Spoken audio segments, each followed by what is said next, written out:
England और तुर्की से माहिर डॉक्टर्स पर मुश्तमिल टीम 60 बच्चों का मुफ्त दिल का ऑपरेशन करने के मिशन पर पेशावर के लेडी रेडिंग अस्पताल पहुंच गई है। गैर मुल्की डॉक्टर टीम ने अब तक कितनी सर्जरीज की हैं, यही बता रही हैं ताइबा खान अपनी इस रिपोर्ट में।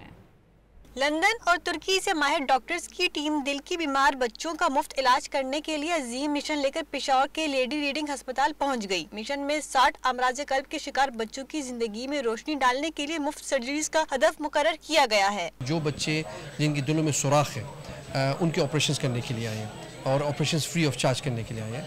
हमारी एक टीम है, हमारा प्रोग्राम है, उसको कहते हैं लिटिल हार्ट्स, जो छोटे बच्चों के दिलों का प्रोग्राम है।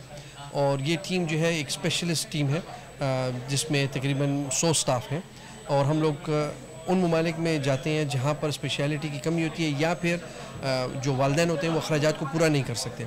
मिशन के जरिए अब तक 35 से ज़ायद 5 माह से लेकर 19 साल उम्र की मुफ्त कामयाब सर्जरीज की गई हैं, जबकि एक सर्जरी पर 4 से 4.5 लाख रुपए की लागत आती है। हमने उन बच्चों का ज़्यादा इंतखाब किया है जो सेहत कार्ड किसी वजह से उनके पास मौजूद नहीं है या वो अफ़गानिस्तान से आए हैं तो उनके पास तो बिल्कुल ही कोई पैसे नहीं थे, तो उनके लिहाज से ये 4-4.5 लाख के प्रोसीजर इन्होंने टोटली फ्री किए। दिल की मुफ्त सर्जरीज का मिशन ना सिर्फ एक मेडिकल सर्विस है बल्कि इंसानियत, हमदर्दी और बैनुल अक़वामी ताउन की भी एक जिंदा मिसाल है। कैमरामैन हिज़्बुल्लाह के साथ ताइबा खान, डॉन न्यूज़ पेशावर।